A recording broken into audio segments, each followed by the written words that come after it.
Assalamualaikum warahmatullahi wabarakatuh. Saya Nizal Dwi Utami, NIM 201102023. Di sini saya akan mencoba menerangkan tentang sejarah bahasa Indonesia. Karakteristik kebahasaan. Nusantara adalah sebutan dari Negara Kesatuan Republik Indonesia karena memiliki bentang wilayah dengan gugusan pulau-pulau yang dibatasi oleh lautan. Karena Nusantara adalah negara yang berbentuk kepulauan, maka banyak produk budaya di antaranya adalah bahasa dari dialek. Dari keragamaan bahasa dan dialek tersebut terbentuk karakteristik kebahasaan dari masing-masing wilayah.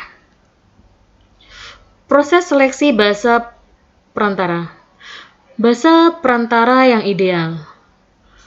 Secara alamiah, terjadi proses seleksi untuk menetapkan bahasa perantara atau penghubung, agar semua kegiatan dan komunikasi berjalan lancar. Ciri-ciri bahasa memiliki peluang untuk bisa menjadi bahasa perantara adalah sebagai berikut. 1. Bahasa daerah yang adaptif dan mudah dipelajari. Yang kedua, tidak mempunyai stratifikasi sosial bagi penuturnya. Yang ketiga, tidak berdasar pada waktu atau saat penggunaan bahasa. Penetapan bahasa Melayu sebagai bahasa perantara.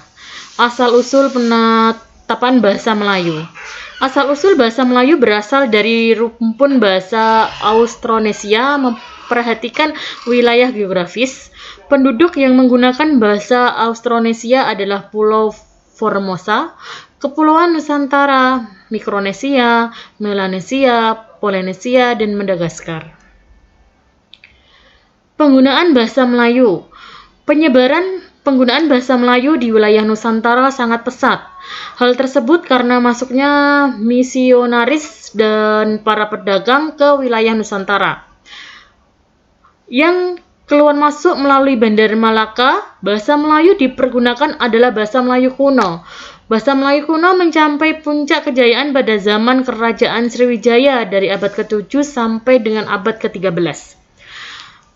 Pada waktu itu, bahasa Melayu kuno telah menjadi lingua franca karena sifat bahasa Melayu yang sederhana dan mudah menerima pengaruh dari luar. Bahasa Melayu kuno tidak terikat perbedaan stratifikasi penuturnya dan lebih mudah dipahami. Ciri-ciri bahasa Melayu kuno yaitu terdapat unsur-unsur pinjaman dari bahasa Sanskrit. Bunyi B adalah bunyi W dalam Melayu, contoh bulan menjadi wulan.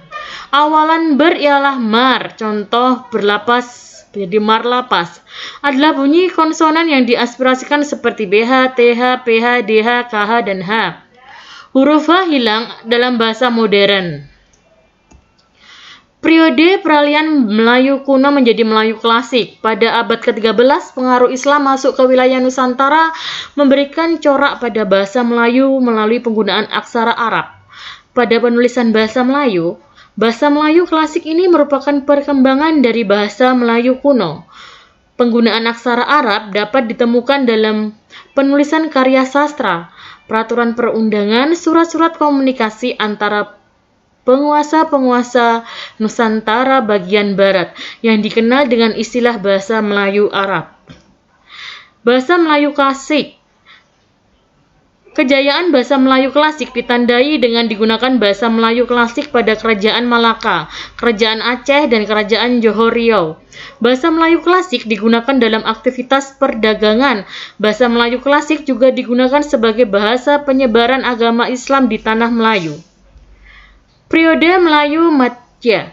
Periode Melayu Madya ini ditandai dengan terdesaknya pengaruh Islam oleh pemerintah kolonial Belanda pada tahun 1850. Gubernur Jenderal Rothschild menetapkan penggunaan aksara Latin untuk bahasa Melayu. Langkah tersebut disusul oleh upaya Fokker yang mengusulkan penyeragaman ejaan bahasa Melayu pada tahun 1897. Karakteristik bahasa Melayu Madya ini adalah kuatnya pengaruh bahasa daerah dan bahasa asing terhadap bahasa Melayu. Periode Melayu modern atau baru. Pada periode Melayu baru ditandai dengan standarisasi penggunaan ejaan Latin pada bahasa Melayu yang dilakukan van Ophoy Jackson yang ditranskripsi pada karyanya Kitab Logat Melaju pada tahun 1901. Posisi bahasa Melayu. Bahasa Melayu memperoleh posisi penting masa kolonial Hindia Belanda dengan ditetapkan sebagai bahasa kedua pemerintahan setelah bahasa Belanda. Pemerintah Hindia Belanda memberikan perlakuan eksklusif pada bahasa Belanda sehingga dianggap tidak layak digunakan oleh pribumi. Pemerintah Hindia Belanda menyadari kebutuhan akan masyarakat pribumi yang terdidik untuk ditempatkan di institusi pemerintahan, sehingga bahasa Melayu dipilih menjadi bahasa resmi pemerintah setelah bahasa Belanda.